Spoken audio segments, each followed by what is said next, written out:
So ayan, nandito tayo ngayon sa My Pure Gold and bibili tayo ng grocery.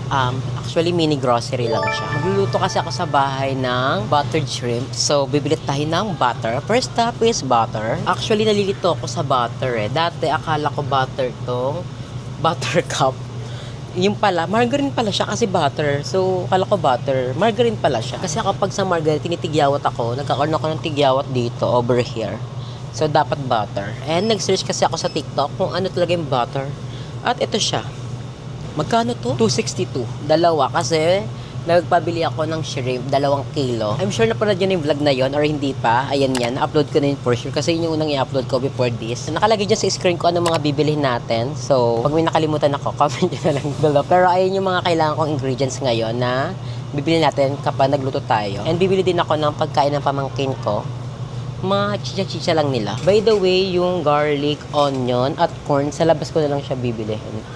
Dito ko muna bibilhin yung mga kailangan ko. Next natin is oyster sauce, tomato paste, paprika, and pepper. Gusto nyo yun, nagwa-vlog-vlog tayo dito. Kahit bawal sa Pure Gold, dead ma, bala kayo. Pag napagalitan, doon na lang i-delete. Pero hindi i-delete, nagwakunwaring na-delete lang. Kakaloka. Asan yung oyster sauce? Ito. Ito ba? Maganda ba tong gantong oyster sauce? Parang masyado siyang malabnaw. Magandang malapot. Kailangan ko ng maliit lang. Ang laki naman kasi nito masyado eh. Kailangan ko ng maliit lang. Ito naman ang labnaw. Parang nadaming tubig. Ayan, bili tayo 2 pirasong oyster sauce. Then next natin is tomato paste. Tomato paste yung next natin. Ma'am, saan po yung mga tomato paste nyo dito, ma'am? Sa kabila ko. Thank you, ma'am. Isang tomato paste lang. Para sa 2 kilo natin. Ito lang. Next natin ay paprika, pepper. Nakakatawa nga kasi nagpabili ako sa ate ko ng shrimp. Sabi niya, gusto din daw ni mama ng ng alimasag. Ginamit pa yung nanay ko. Diyos ko po. Ikaw, sige na, bumili ka na. Kahit siya lang may gusto. Sinabi niya pati si mama daw gusto din daw. Ang mahal ng kilo no, nasa parang 500 ata. So, okay na yun. Basta pamilya ko na may mga pinabang. Go na. May paprika here. Ayan, paprika. Hindi ko alam kung anong lasa ng paprika. Pero nakita ko kasi sa pinanood kong TikTok na nagluto ng shrimp. May nilagay siyang paprika. So, gaya-gaya na rin tayo. Ito naman, black pepper. Itong maganda tong brand na to, Pure Basic. Kasi mura lang siya in all fairness. Ayun o. 28, 23, 18, depende sa kung anong. Ito, pepper, 23 pesos. Tapos itong paprika, 28 pesos. So, carry na to. Corn, onion, and garlic sa palengke na kasi mas mura dun. Pag dito kasi parang mas price siya onte. Tsaka bibili ko kasing corn luto na, yung binebenta na. Para at least hindi ko siya papakuluan. Kaso kasi pag papakuluan mo pa. Ganito yung itsura ng Pure Gold sa amin. Ganyan. Ganyan lang. Wala masyadong tao. Ayun, dito tayo sa mga biskuit. Kasi mga pamangking ko gusto din ng biskuit. Ay, biskuit ba to? Ay, chichirya siya. Puro chichirya. Diyos ko po. Ala, gusto ko din ng cracklings. Nagkikrip ako sa cracklings. Ako lang ba pag kumakain ako ng kanin, gusto ko na may cracklings na siyang kasama. So, kuha tayo ng cracklings. Gusto ko yung maliit lang. Pero okay na nga to. Bili lang tayo ng 2 piraso. Kasi favorite ko na yung cracklings. Gusto ko siya ihalo sa kanin. May ibang amot siya. Bili tayo ng Choco Crunchy. 70 pesos siya. Ilang pieces na to? Ilang pieces na to? Ito na lang. Tag-isa na lang yung 2 kong pamangkin. Ito na lang sa kanila. Okay na to. Tapos, ito. Hindi ko magustuhan nila to. Tapos, ilalagay sa ref. Kasi masarap pag nasa ref tong mga ganito eh. So, tag-isa sila. Tapos, tag-isa din ito.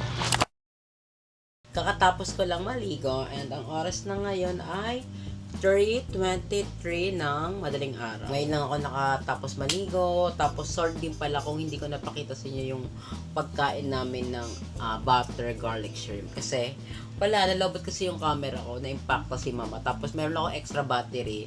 Lobat din. Ko ay wag na nga. Baka ito ni tadhana ni God na wag na ako mag-vlog. Kumain na lang muna ako. Siyempre bago tayo matulog, maglalagay tayo ng skincare. 2 skincare lang yung ginagamit ko. Ito. Tapos itong quick FX, ayan, FX, tapos triple eraser. Itong dalawa lang yung skincare ko. So, bago tayo maglagay ng skincare, uminom na tayo ng mga vitamins natin. And, ngayon din pala, nag-prepare din ako ng aking tea. Ayan. Yung tea ko is color, ano siya, ayun, color red.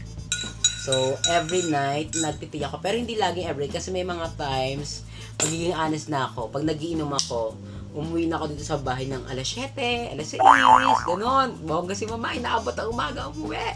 Pero yun lang, ina-enjoy ko lang. Yun, di ba, iinom ako, malalasing ako, tapos uwi ako dito, di na ako kakainom. Tapos di rin ako nakainom ng mga vitamins. So ngayon, kapag wala akong ganap, yan, umiinom ako ng mga vitamins natin para at least kahit paano, maging fresh tayo ulit. Kasi di naman nakaka-fresh ang mga alak-alak, di ba? Ayan, aking collagen. Umiinom ako ng 6 neto every night. Tapos, mabasa tayo yung tubig. Bongga Berkshire. And, 2 vitamin C. Meron ako nito sa aking TikTok showcase. So, order kayo, mga mama. Ang dami rin order sa akin ng mga collagen. Ito talaga, sinasabi ko naman sa inyo kung ano mga tinitake ko. Pero, pagdating sa mga pills, hindi ko sinasabi yan, syempre. Kasi naman, iba-iba kasi tayo ng katawan. Lalo na pag mga gamot, mga gantong gamot talaga, mga hormones, syempre, iba-iba kasi tayo ng katawan. Hindi porket effective sa akin, effective din sa inyo, di ba?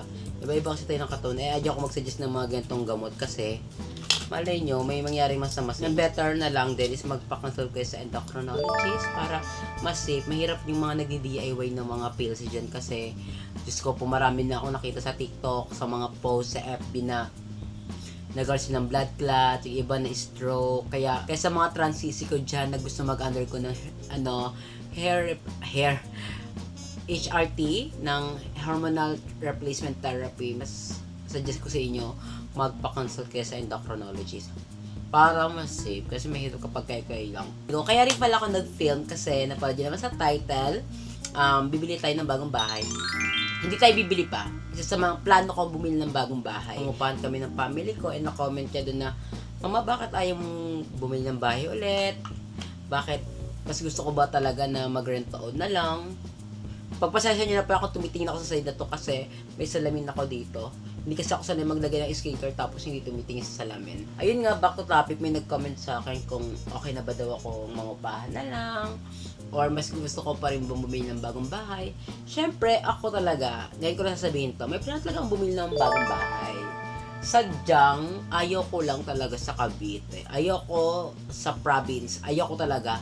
Siguro kung province, mas better yung mga Tarlac, yung mga province talaga. Kasi yung Cavite naman, yung province siya, pero hindi mo siya masasabi yung province. Kasi parang sa Cavite, kasi parang ano na rin siya eh, parang yung lugar, hindi na ganun ka-probinsya yung vibes niya. So, ayun, isa rin sa mga nag-decide din ako, kaya ayaw talaga bumili ng bahay sa Cavite. Last time, di ba, bumili na ako dati doon.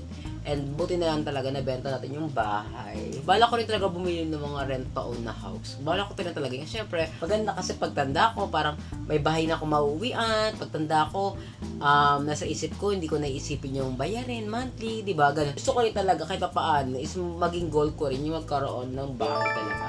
Pero, ayoko na talaga sa Cavite. So, naghanap ako ng bahay, like sa Parañaque, sa Las Piñas, ng mga rent-to-own na bahay. Ngayon kasi nagsisimula na ako magulog sa pag-ibig. Hindi ko sinasabi kahit kanino kasi ayoko nga sinasabi ko tapos pala matutuloy, di ba? Pero ngayon, tuloy-tuloy yung bayad ko sa pag-ibig. And sabi sa akin, after 2 years daw, pwede na akong magbili ng bahay tapos ipag-ibig siya. Kasi last time, di ba, nung bumili ako ng bahay, naka-in-house ako kasi wala akong pag-ibig. Mas malaki kasi ang bayarin kapag in-house ka. Mas malaki siyang babayaran mo. Kaya mas maganda pa rin talaga magpag-ibig. Para ayun, if ever na bibili tayo ng bahay na rent-to-own, is hindi ganun kalaki yung bayar natin monthly. Kasi syempre, hindi naman priority sa buhay is magbayad ng mga bills sa bahay, di ba? Ang priority pa rin natin is yung mental health natin maalaga yung sarili, hindi tayo ma-stress sa mga bayarin, di ba? Mas maganda talagang kapag bibili tayo ng bahay is magpag-ibig tayo. Yun din na may suggestion sa akin ng mga ibang tao nakakausap ko na bumili ng bahay. Na mas maganda rin talaga na magpag-ibig loan. Pag-ibig housing loan ka kaysa sa mga in-house. Kasi pag in-house talaga mga mama, mahal talaga ang bayarin. Hindi biro yung bayarin every month. Naranasan ko na kasi yun na dati, kung alam nyo lang, sabi ko na ito sa vlog ko dati, na ang bayarin ko sa bahay dati, kung bumili ako ng bahay sa Mikara, sa May Tansa, ang bayarin ko doon monthly mga mama, 35,000. Ang lala. Tapos per 5 years. Kaya ko siya, pero hindi ko kasi kaya na yun yung ipa-priority ko. 'Di ba? Parang naisip nyo ba yung mindset na parang, mas uunahin ko pang magbayad ng bahay kaysa sa bumili ng mga pagkain, mga kailangan ko sa daily maintenance ko. 'Di ba? Dapat hindi mo priority bayaran ang bahay. That time wala akong choice kasi kung di ko babayaran yung 35,000 monthly, paano yun? Kung daw magbayad monthly nun, tataas yung interest. May interest kasi sa mga ganun mga mama. Kapag hindi ka nakapagbayad ngayong buwan, nagkakaroon siya ng interest. Tapos pag di mo nabayaran next month, mas lalaki yung interest. Kaya, ganun. Ayun yung reason din na wagkakamali ko sa buhay na dapat pala, nung bumili ako ng bahay, dapat may pag-ibig ako. Pag-ibig sa buhay. Kaya ngayon, habang hindi pa uli ang lahat, di ba? Mabata pa naman tayo. I'm just only 26 years old. Hindi pa uli ang lahat. Siguro, yung time na yun, may mga pagkakamali ako sa buhay na magkakamali talaga. Pagkakamali na pinagsisihan ko. Pero, parang hindi ko naman siya parang dinadamdam na pagkakamali siya kasi may natutunan naman ako doon. And yun yung mga bagay na hindi ko na gagawin sa buhay ko. Okay lang magkamali na isang beses. Pero yung gagawin pa sa susunod, ay Diyos ko po. Parang hindi ka naman natuto. Parang hindi ka tumatanda.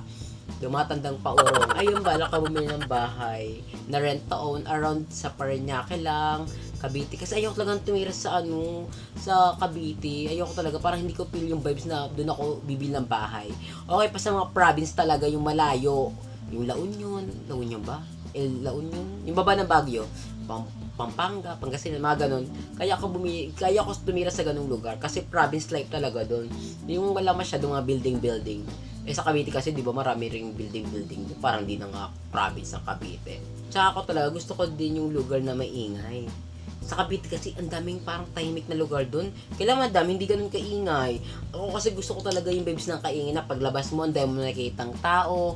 Paglabas mo, may makakainan ka, may mabibili kang karinderiya. Alam mo yun? Tapos, masaya ako talaga kasi feel ko talaga ako kasi yung tipo ng taong nasanay talaga ako sa maraming tao. Well, hindi naman siguro lahat mag-agree sa akin kasi iba-iba naman tayo ng pinagkalakihan, iba-iba tayo ng community na nakasanayan, di ba?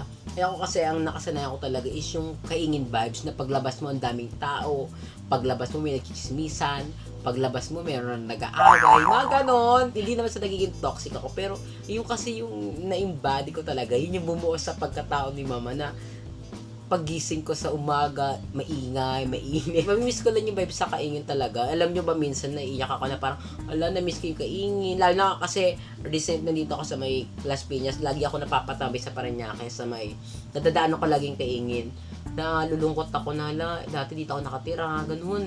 Iba talaga nalulungkot ako. Tapos may time sa pag-uwi ko sa bahay, nakahiga ako dito, naluluha na lang ako kasi naisip ko talaga yung memories sa kaingin. No joke po ha. Namimiss ko talaga kasi iba talaga ang vibe sa kaingin. Siguro kung ngayon nandun pa rin ako sa kaingin, takte, masaya pa rin talaga.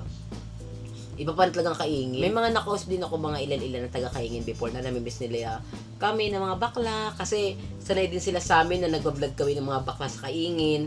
So alam mo yun, sabi nila, uy, tayo namimiss na namin kayo. Kailan mo kayo mag-vlog na magkakasama, ganun. Kailan mo kayo mag-vlog na nakikita kami sa vlog nyo. Ganun, nakakamiss lang. Pero wala tayong choice nangyari na nangyari. Ang kailangan lang is mag-move forward. And let's hope na yung mga taga-kaingeras natin, kapitbahay, kababayan, mga kachismosa is maging successful. Etong tiko is mapait siya. Mapakla, mapait. Parang mapakla na mapait eh. Ganon, basta bumili lang kayo sa akin ito. Maganda itong hibiscus tea. Para to sa antioxidant. Tapos, para ma-boost din ang inyong collagen. Ito siya. Ayan o. Bili kayo sa akin nito. Please. Para magka-commission naman ako. Alam nyo ba nakakatuwa kasi naka-around 1,500 na akong commission doon. Pero hindi ko siya kinukuha kasi nga gusto ko lumaki siya ng lumaki. Kaya like kayo umorder sa akin TikTok showcase. Bago ko tapusin ang ating clip, shoutout muna kay Jomar Permin, kay MJ Oliviaga, kay Carl Casibang, kay Rian Jamela Arcawili, kay Ron Julius Mercado, kay Josh, kay Melvino Quenido, kay AC Suarez 88, kay John Adrian Olaran, at kay Antonio Sangalang. So yun lang mga mama kung gusto nyo ma-shoutout sa ating next vlog. comment, hashtag mama for the win. Gusto niyo? Don't forget na maglagay kayo ng hashtag para ma-shoutout ko kayo, ha? Wala? Kita mo, no? Hindi ko alam kung saan dyan. Wala pang mata si mama, wala yung kanyang salamin. Tangina, wala namin din. Wala, pumasok dyan!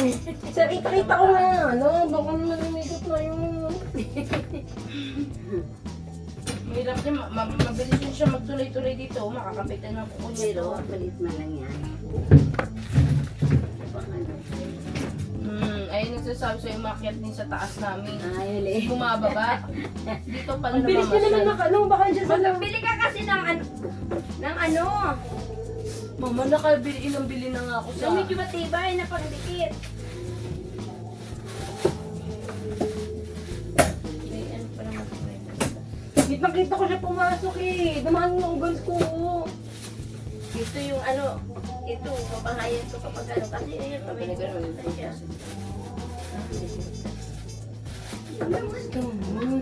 Nawala agad. Mixing yan, mabilis siya maniksing. Andito sa loob yun. Hindi pa nakakalabas yung mama. Lahat mo pa naman. Ay, tignan ko parang nangatak niya mga kato.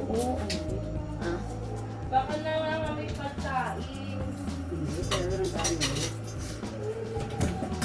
Diyan, sige mga diyan mama sa kaloob na yan. Saan? Diyan, sa loob na. Wala.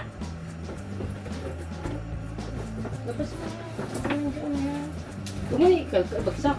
Galing mo lang. Dala pa siya dyan, tatamin niya dyan. Dito, ano dito. Baka nag- Hindi. Nan. Ay, Parang may nag-ano. Yung ano ba? Yung mga kit-kit-kit na yun. Dito na, rin mo dito? Hindi, parang abu-abu. Buksan mo ilaw, ma. Buksan mo ilaw. Pumasok na Oo, sure na. Ah, sige na mga iga, baka lumata ka. Oh, sige. O, yan. Alin. Andito, andyan, sure na. Pumasok siya, di na lumabas kasi. So, galit ka siya labas pala. Dito pandakma. Saka lang sa gilid. Oy, dako na. So, lumabas talaga siya, mama. Pagod-pagod tayo. Help! Gusto ko may daga. Kita ko siya pumasok. Pang inabitis niya. Wala, may good yun. Na? Makita ko siya pumasok, ma.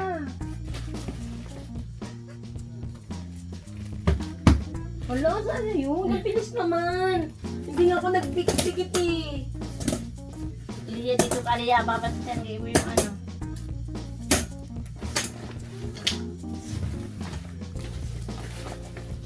Kita ko siya pumasok, mama. Hindi na ako lumabas kasi ko baka lumabas ulit.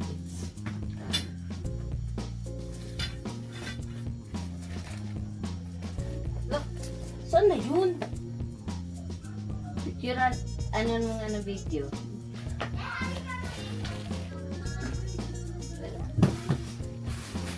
Ina no, ang bilis naman. Nakita ko baka hindi na ako lumabas ng putuan kasi alam ko baka lumabas yung... Ladlad ka dito. Kaya nga, dyan. Yan, ikaw mayroon pa naman din, di ba? Wala, Parang mahuli ba siya? Kasi maliit lang, kaya yan madikitan. ang bilis naman niya makalabas. Kaya niya madikitan. Hindi na ako lumabas ng kwarto eh. Kung mamaya, pag-discuss, pwede ron. Ano ito, take? Yung pahayang para pag, ano niya, pagtakbo niya, kung mahuhuli. Hindi, dapat nga ano eh. Alam mo tayo, nakaraan na sa ano kami, Quiapo, ang dami nagbebenta noon. Yung Sa daga, oo. Hindi ko man naisip na magkakadaga ako dito. Sa Nyales na siguro yun. Yan, palagin mo na tapos. Hindi, sabi niya, kainan lang.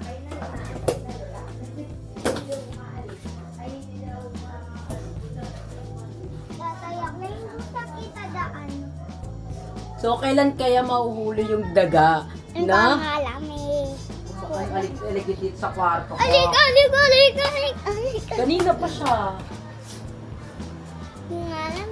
Kaloka si Tom and Jerry. Nakakaloka yung daga. Hindi ko alam kung saan namin siya hahanapin. Ang bilis na mawala. Kanina lang, pagpasok, nakitang kita ko.